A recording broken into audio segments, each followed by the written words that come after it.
ब्रह्मा जी के जितने भी पुत्र हुए हैं सब विरक्त हो गए थे।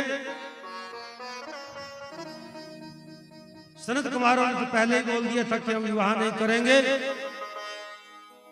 नारद जी वैसे ही फक्कड़ निकले।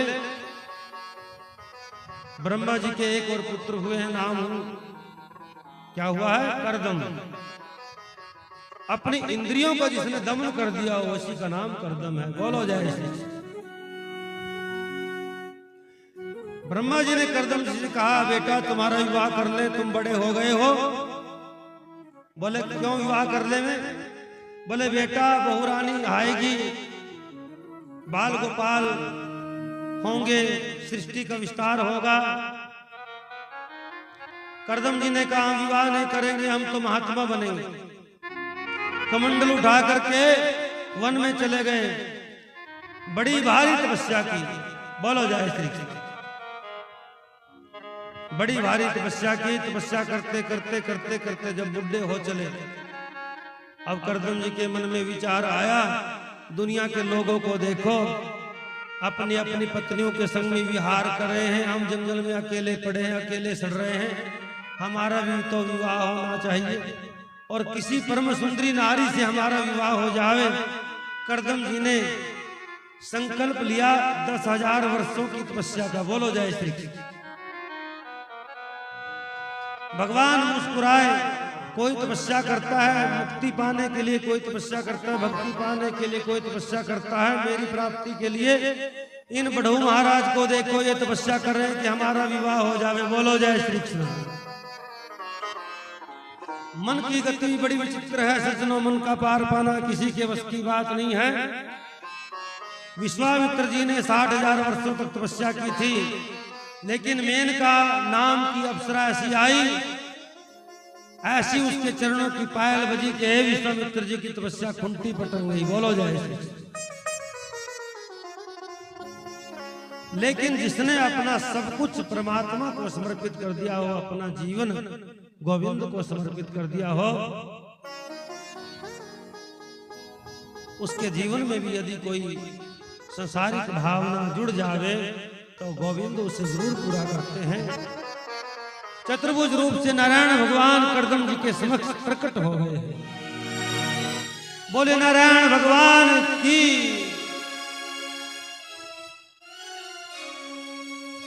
नारायण भगवान का दर्शन किया करदम जी ने, चरणों में साष्टांग प्रणाम किया है। भगवान बोले बाबा विवाह करना चाहते हो? अब तो करदम जी को बड़ी शर्म लगे। बोलो जय श्री कृष्ण। क्योंकि भगवान को कैसे कहे कि विवाह के लिए तपस्या की थी। पुराने जमाने में ऐसा नियम था, माता पिता विवाह की बातें शुरू करते थे तो बच्चे शर्मा करके उठ करके वहां से चले जाते थे। बोलो जय श्री कृष्ण। पर पुरानी बात है वो तो, अब तो इंची टेप भी साथ में ले जाते हैं। बोलो जय श्री कृष्ण। बोलो जय श्री कृष्ण। भगवान बोले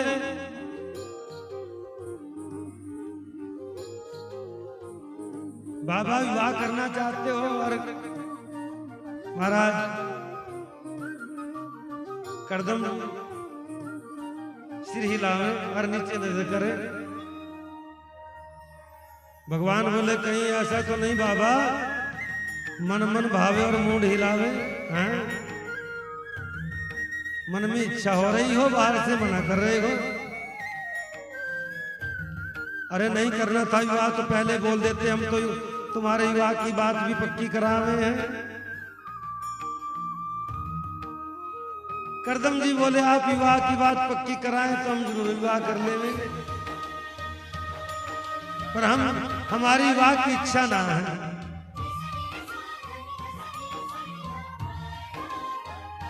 भगवान ने कहा सुनो, शंभु नाम के एक मनु महाराज जी हैं,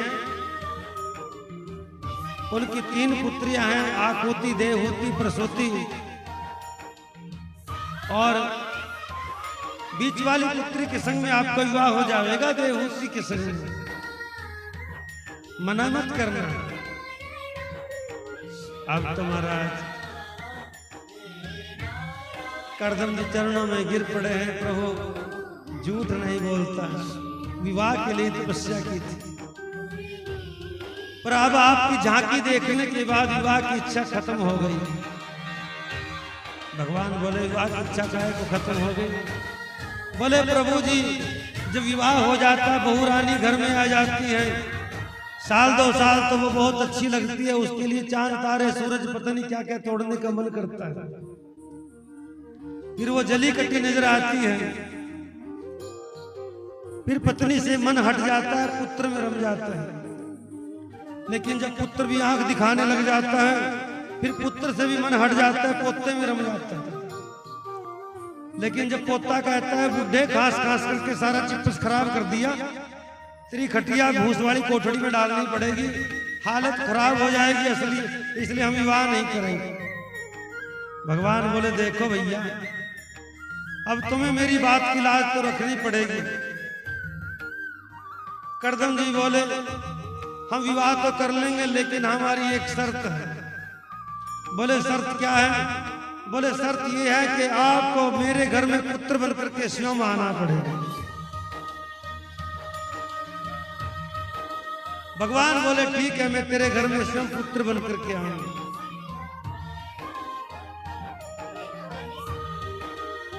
और महाराज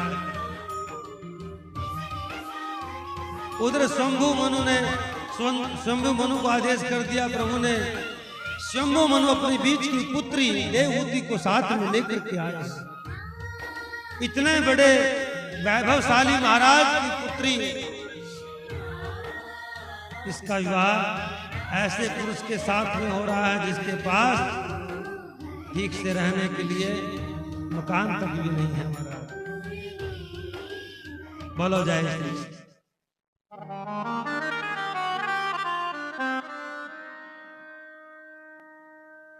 और विवाह होने लगा तो कहा ससुर जी हम एक पुत्र के होते ही गृहस्थ जीवन को छोड़ देंगे, क्योंकि करदम जी ने सोचा जब भगवान ही पुत्र बनकर के आएंगे हम दूसरे पुत्र की कामना क्यों करें। बोलो जय श्री कृष्ण। जय श्री कृष्ण।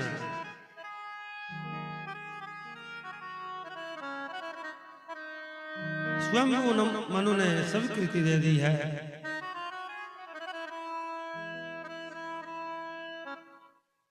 अपनी पत्नी को लेकर के आए हैं। जंगल में घास की एक छोटी सी पर्णकुटी है। देवहूति ने जैसे अपने पति की कुटिया में कदम रखा, जैसे दाहिना कदम भीतर रखा महाराज, ऊपर की ओर नजर गई, सैकड़ों घोंसले हैं, सुंदर सुंदर चिड़िया घोंसलों में वास कर रही है, कलरव कर रही है। ऋषि की ओर देखकर के बोला ये सब चिड़िया अपना इस कुटिया को अपना समझती है, इसलिए इसी में वास करती है। जैसे बायां पांव कुटिया में रखा, नीचे नजर गई है भगवान, सैकड़ों बिल हैं उस कुटिया में। किसी बिल में चूहे बैठे, किसी में बिच्छू बैठे, किसी में मेंढक बैठे, किसी में सांप मुंडी निकाल करके देख रहे। ऋषि की ओर देख करके देवहूति बोली ये सब क्या है प्रभु जी? बोले देवी ये सांप चूहे मेंढक बिच्छू सब इस कुटिया को अपना समझते हैं ना, इसलिए परिवार सहित यहीं पर रहते हैं। बोलो जय श्री कृष्ण।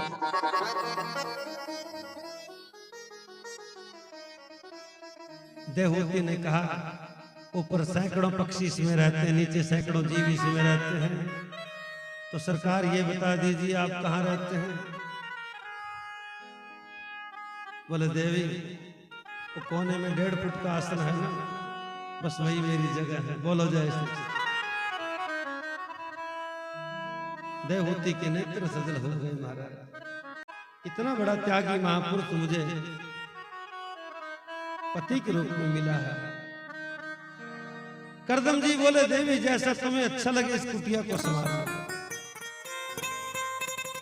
मैं थोड़ा अभ्यास कर लूं ध्यान का।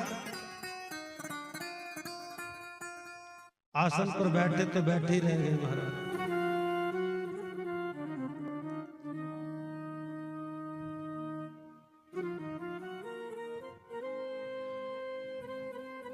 बोलो जय श्री कृष्ण। 40 वर्ष की अखंड समाधि लग गई। बोलो जय श्री कृष्ण।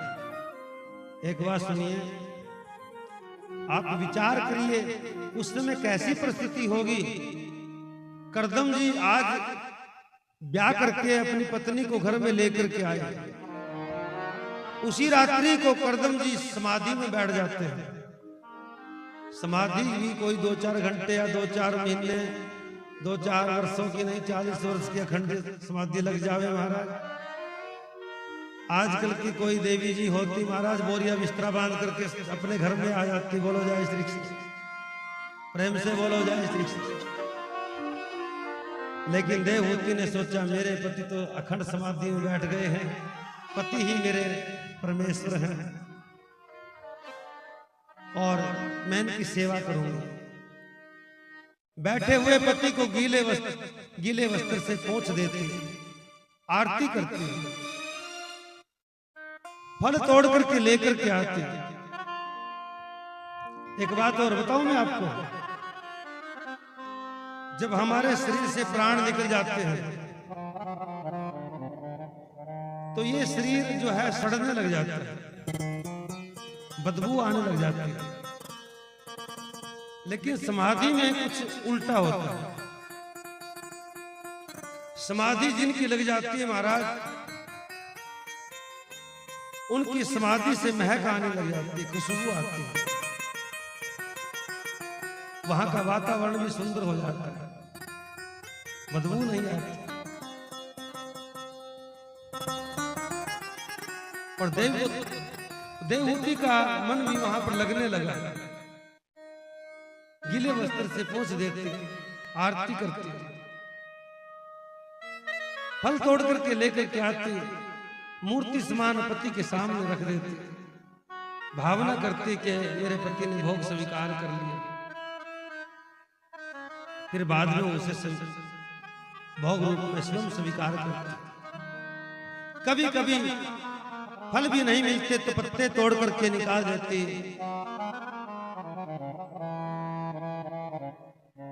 पानी पी करके निकाल देती। करते करते 40 वर्ष बीत गए। 40 वर्ष में देवहूति का शरीर वृद्धा माताओं जैसा हो गया, झुर्रियां पड़ गई चेहरे पर, सिर के जटाओं के रूप में परिणत हो गए। मन में विश्वास है जिस दिन से मेरे पति की तपश्चर्या पूरी हो जाएगी उसी दिन से मेरा ग्रस्त जीवन प्रारंभ हो जाएगा। बोलो जय श्री कृष्ण। 40 वर्षों के बाद जब करदम ऋषि की समाधि खुली तो कुटिया में किसी गुड़िया मैया को बैठे देखा। पूछा, देवी आप कौन? देवहूति तो महाराज विचार करने लगी, मेरे पति तो मुझे भूल गए, और कहा याद करो महाराज 40 वर्ष पहले कोई राजा आए थे, अपनी पुत्री का विवाह आपसे किया था। करदम जी बोले हाँ हाँ देवी जी याद आ गए हैं। आप? बोले मैं वही हूं, आपकी धर्मपत्नी। कितना समय बीत गया देवी? बोले 40 वर्ष बीत गए महाराज। करदम जी बोले मुझे तो ऐसा लगे जैसे मैं कल ही बैठा था। देवी सूख गया तुम्हारा शरीर, सूखे पत्ते खा खा करके तुमने 40 वर्षों तक मेरी सेवा की। तुम भी क्या सोच रही होगी कैसे पुरुष के साथ शादी कर ले, न खाने का ठिकाना न रहने का ठिकाना। जरा अपने नेत्र बंद करो। जैसे नेत्र बंद किए महाराज, कहा कि खोल करके देखो, और जैसे देवहूति ने नेत्र खोल करके देखा, अपने तपोबल से सामने एक सुंदर सरोवर प्रकट कर दिया। सरोवर में नीला नीला जल, कमल के फूल खिले हुए हैं, और सरोवर के बीचों बीच 9 मंजिल का महल बनकर के तैयार हो गया। सैकड़ों दास दासियां प्रकट हो गए। जो वैभव देवहूति ने अपने पिताजी के द्वार पर नहीं देखा था, आज अपने पति के द्वार पर देखे। और करदम जी ने देवहूति का हाथ पकड़ा, सरोवर में लगाई डुबकी। देवहूति हो गई 16 वर्ष की और करदम जी हो गए महाराज 20 वर्ष के। बोलो जय श्री कृष्ण।